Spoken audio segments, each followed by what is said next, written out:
वंदे पुरुषोत्तमम्। आचार्य देव और आचार्य ही हमारे जीवन का पथ प्रदर्शक है। हमारे जीवन के वो ध्रुव तारा होते हैं, हमारे जीवन के प्रेरणा देने वाले प्रेरणा स्रोत होते हैं। इसीलिए लिविंग आइडियल की बात हर जगह बताया जाता है। जीवंत आदर्श, जीवंत आदर्श का अर्थ होता है जो हमें हाथ पकड़कर चला पाए, रास्ता दिखा पाए। जैसे एक अंधे व्यक्ति को रास्ता दिखाकर ले जाना, एक लंगड़े व्यक्ति को पथ चला करके ले जाना,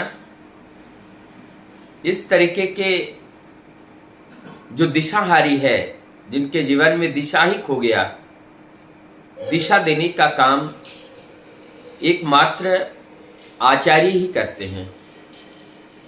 इसमें स्पष्ट बात को हमें समझ लेना चाहिए, जिसको हम पुरुषोत्तम कहते हैं, महामानव कहते हैं। जब वो धरती पर आते हैं नर रूप को धारण करके, तो एक लिमिटेड उम्र सीमा को लेकर के वो आते हैं और आकर के वो अपना उद्देश्य को पूर्ण करने के बाद फिर वो छिप जाते हैं। अर्थात इस पंच भौतिक शरीर को वो त्याग करके वो फिर उस ब्रह्म के साथ वो युक्त हो जाते हैं। जब वो पुरुषोत्तम इस धरती पर नर रूप में उपस्थित रहते हैं, तो वो स्वयं ही गुरु हैं, सद्गुरु हैं, आदर्श हैं, प्रेरक है, दृष्टा है और वही आचार्य हैं। और उसी में जब हम अपने को केंद्रायित करते हैं और तब ही पूरा होता है मम एकम। और जब केवल और केवल वही ठाकुर या आदर्श या सद्गुरु हमारे जीवन का केंद्र होता है, तब ये जीवन वास्तव में अपने उस राह को, अपने लक्ष्य को भेदने में वो सफल हो पाते हैं। एक बात मैं निश्चित रूप से बताऊं, अभी अभी हम देवघर से आए हैं। हर बार जब भी देवघर में जाते हैं, आचार्य देव दादा नाट मंडप में बैठ करके निरंतर हजारों लाखों भक्त के जीवन के प्रश्न का समाधान देते हैं। जब भक्त लोग वहां पर उपस्थित रहते हैं, वो भी अपने जीवन की अनेक समस्याओं को लेकर वहां उपस्थित होते हैं। लेकिन जब कुछ देर वहां पे बैठते हैं, ध्यान से उनके बातों को सुनते हैं, हमारे जीवन के अनेक प्रश्न का उत्तर वहां बैठकर ही मिल जाता है, समाधान मिलता है। मैं अपने व्यक्तिगत जीवन में ऐसा अनुभव किया, जब तक हम आचार्यनिष्ठ नहीं होते हैं, जब वो सतगुरु देह में नहीं रहता है, तो आचार्य के रूप में अर्थात सबसे निकटस्थ व्यक्ति या उस वार्तावाही पुरुष के वार्ता को जो संपूर्ण रूप से जीवन में धारण करके चलते हैं, वही आचार्य होते हैं। उनके आचार्यनिष्ठ सहज सरल स्वभाव को देख करके केवल और केवल ठाकुर जी के प्रति निष्ठा बढ़ती हैं। और आचार्य दादा निरंतर इसी बात को प्रेरणा देते रहते हैं कि किस तरह से हम अपने को ठाकुर जी के साथ युक्त करें। दादा निरंतर कहते हैं, अगर हम अपने प्रतिष्ठा करने में लग जाएं तो ठाकुर हमसे दूर हो जाती हैं। तब हमारी ये प्रवृत्ति की प्रतिष्ठा होती है, और प्रवृत्ति की प्रतिष्ठा का अर्थ होता है झूठा प्रतिष्ठा, और इसका अल्टीमेट जो रिजल्ट होते हैं वो मृत्यु होता है। अर्थात अज्ञानता, अंधकार, उदास, निराश, हताशा, ये सब इसका अल्टीमेट रिजल्ट है। लेकिन आचार्य देव हमें निरंतर प्रेरणा दे करके सत्साहस प्रदान करते हैं, और उस सत्य रूपी पुरुषोत्तम, उस श्रेष्ठतम ऋषि को कैसे अपने जीवन पथ का पथेव बनाएं, इनके लिए निरंतर वो प्रेरणा हमें देती रहती हैं। इस बार हम लोग वहाँ बैठे थे, हम वहीं पे आचार्य दादा के वहाँ उपस्थित थे, और उनके श्रीमुख से हमने घटना तो अनेक सुनी, निरंतर बताते रहते हैं, लेकिन उसमें से 2 घटनाएं के बारे में आज हम आप लोगों के सामने रखेंगे, उस बारे में आज बोलेंगे। पहली घटना है, आचार्य दादा कहते हैं एक कोई वहाँ पे दाम्पत्य आए और उनके जीवन में कोई संतान नहीं है। तो आचार्य दादा कहते हैं माँ तो दोनों तरह से बना जा सकता है। जैसे भगवान श्री कृष्ण की माँ देवकी भी है, यशोदा भी है, लेकिन देवकी ने जन्म दिया, वो जन्मदाता माँ है, और यशोदा पालन करने वाला, उन्होंने पालन किए हैं तो पालन करने वाली माँ है। तो माँ यशोदा कृष्ण को लेकर के भी वो आनंदित थी, और उन्हीं को लेकर के अपने जीवन में सब कुछ भरा हुआ एहसास करते थे। और देवकी जी ने भी भगवान कृष्ण को जन्म दे करके वो भी खुश का इजहार करते थे, खुशी का इजहार करते थे। तो ठीक इसी प्रकार से 2 तरह से हम माँ बन सकते हैं। आप चाहे आप इस तरह से जन्म देने वाली माँ नहीं बन पाई, लेकिन पालन करने वाले माँ तो माँ बन सकती हैं। ऐसी एक घटना को लेकर के बातचीत चल रही थी, और उसी बात का उदाहरण देते हुए कि क्या पीड़ा होता है जब एक माँ के पास से, जब माँ यशोदा के वहाँ से, जब भगवान श्री कृष्ण वहाँ से जब चले जा रहे थे अपने वो सारे नंदलाय को छोड़ करके, अपने माता पिता, अपने सखा बंधु सब छोड़ के जब वहाँ से वो जा रहे थे, क्या स्थिति वहाँ पे हुआ था, किस तरह से माँ यशोदा का दुख, किस तरह से नंदलाला का दुख, किस तरह से वहाँ पे पूरे गांव वासियों का दुख, किस तरह से वो अपने शाखाओं का दुख, गोपियों का दुख, सारे दुख को दरकिनार करते हुए वो पहुंच जाते हैं, वो द्वारिका चले जाते हैं। और ये लोग सब दुखी रहते हैं, हताश रहते हैं, निराश रहते हैं। यहाँ ये बताना चाह रहे हैं कि ये सब जो माया जगत है, इस माया जगत से संपूर्ण रूप से अटैच नहीं होना चाहिए, क्योंकि ये केवल अपने दायित्व निर्वहन करने का ये दुनिया है। यहाँ दायित्व निर्वहन करके अपने अनुभूति को अर्जित करना है, और अनुभूति को अर्जित करते हुए हमें आगे की सीढ़ी को और पैर रखना है। यही हमारी जीवन साधना होती है। इस बात को आगे बढ़ाते हुए आचार्य दादा कहते हैं, जो हमारे पूजनीय अविंद आचार्य दादा बोलते हैं, हमारे अविन 2 साल के थे, उस समय आश्रम में एक अनाथ बच्ची मिला, 1-2 महीने के बीच का होगा, और वो बच्ची एकदम रुग्ण, और जो छोड़ के जा सकती हैं तो उनके प्रति क्या श्रद्धा रहा होगा, जिन माँ बाप ने या जिस माँ ने अपने कोख में इस बच्चे को पाला या अपने कोख में रखा। तब उस बच्चे के लिए मैंने आश्रम वासियों से कहा कि कोई लेना चाहते हो इसको ले लो।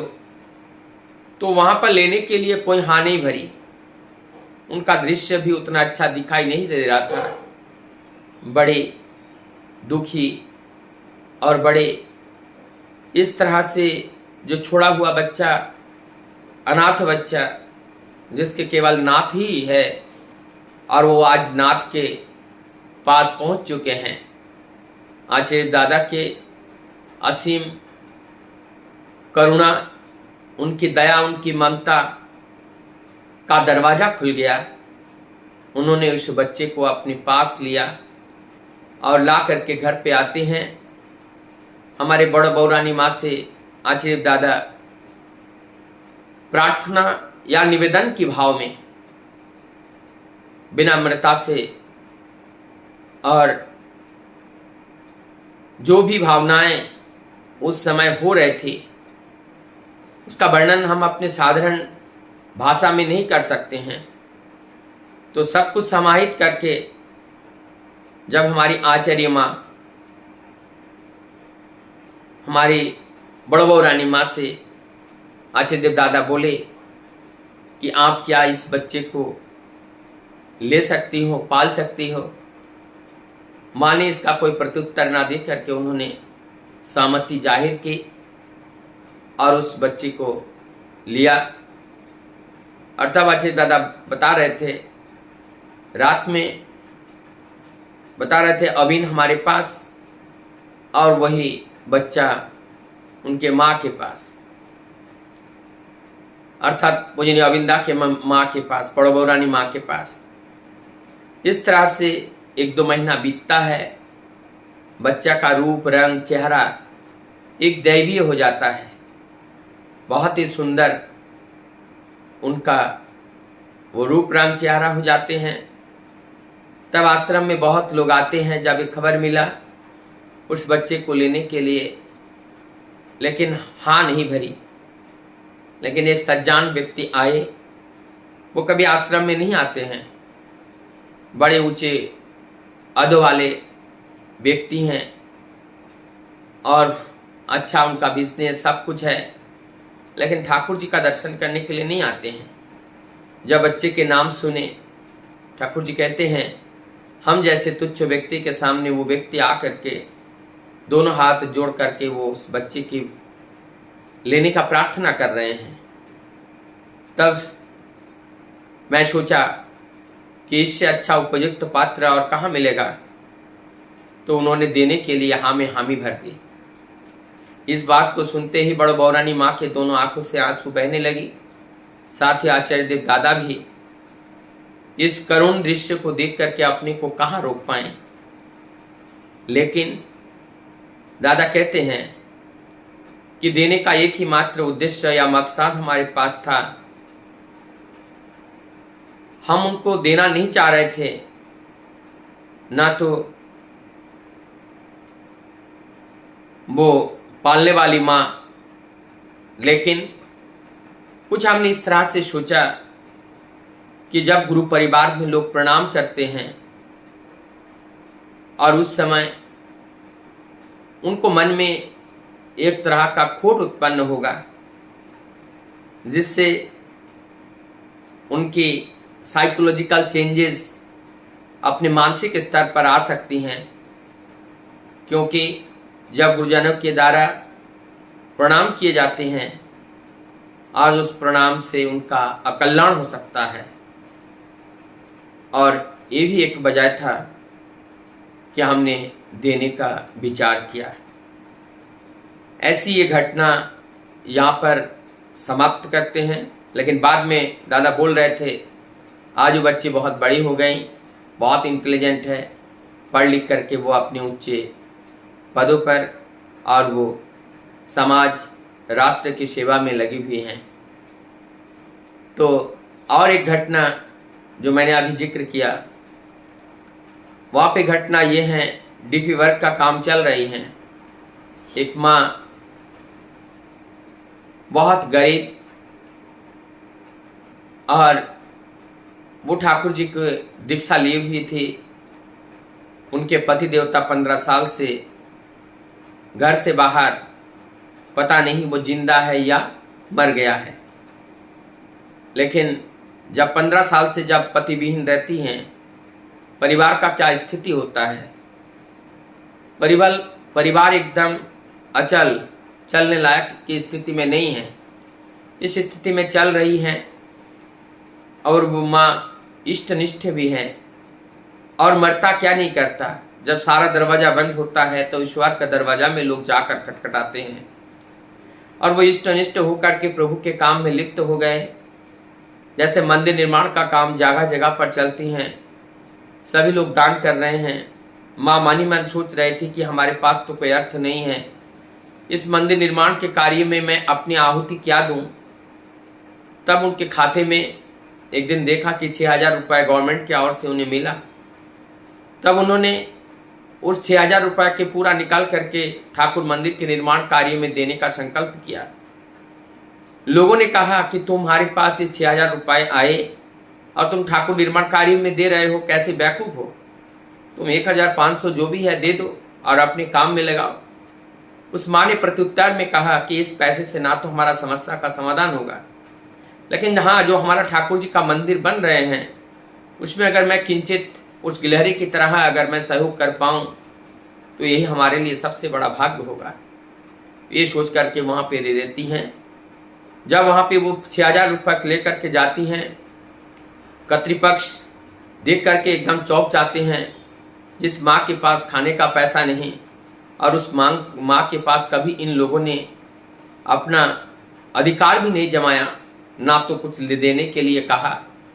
उन लोगों ने भी कहा कि माँ आप सारे पैसे क्यों दे रही हैं, कुछ पैसे अपने पास रख लो। उन्होंने कहा नहीं, हमें ये ठाकुर जी के काम में ही देना है। अब जब वो देख करके घर की ओर लौट रहे थे, उनके मन के अंदर से ठाकुर जी ऐसे बता रहे थे, तू उजाड़ करके सब दे देना, अपने पास क्यों, क्या रखा क्यों है। उनको समझ में नहीं आया, लेकिन उनके मन में आया कि हाँ, कोरोना काल में जो कुछ पैसे हमने इकट्ठे किया था और उसमें से 4,000 रुपये तो अभी भी रखा हुआ है। वो घर पे जाते हैं, बक्सा खोलते हैं, 4,000 रुपये निकलते हैं और वो 4,000 लेकर के भी जा करके उस मंदिर के निर्माण के कर्तृपक्ष को दे करके आते हैं। और वो लोग भी और देख के चौंक जाते हैं। उन्होंने उजाड़ करके जितना भी पैसे था सब दे दिए, संपूर्ण रूप से प्रभु के लिए दे दिए। अब वो घर लौट रहे हैं। घर लौटते समय दूर से देख रही हैं कि उनके घर के सामने बहुत लोगों का ढेर बड़ा जम गया। बहुत लोग वहाँ इकट्ठे हो गए। उन्होंने सोचा क्या आग लग गई, क्या घर में कोई आफत हो गया। वो तेज गति से वो घर की ओर आते हैं। आकर के देखते हैं 15 साल से वो जो खोए हुए पतिदेव है, वो पतिदेव घर में वापस आए हुए हैं। सभी लोग चारों ओर से उनको आकर के देख रहे हैं। तो जरा देखिए कितने चमत्कारी बात है कि जिनके जीवन में निराश से भरा हुआ था, हताश से भरा हुआ था, उन्होंने ठाकुर जी को, अपने सत्य को, अपने परम पुरुष को, गुरु को अपने जीवन का आदर्श बना, आधार बनाया। आधार बना के संपूर्ण उनके चरणों में समर्पित कर दिया। अब बाप क्या ना करता अपने संतान के लिए। संतान के दुख को कहाँ तक देखे और उनको दूर करने के लिए उन्होंने ऐसा रचना रची, ऐसी घटना का निर्माण किया। खोया हुआ उनका दुख, खोया हुआ उनका परिवार, दुख भी चला गया, सुख आकर के वहाँ स्थान लिया और बिछड़ा हुआ परिवार एक बार फिर जुड़ गया। ये परमपिता की दया है, ये परमपिता की करुणा है और ये उनकी ममता है हमारे संतान के ऊपर। यही जब हम ठाकुर बाड़ी में जाते हैं, आचार्य देव का संग करते हैं, इस तरह से प्रेरणादायक हजारों लाखों घटनाओं के माध्यम से हम लोगों को उद्बुद्ध करते रहते हैं, जिससे हम ठाकुर जी के प्रति इष्टनिष्ठ होकर के अपने जीवन को चलायमान कर पाएं। वंदे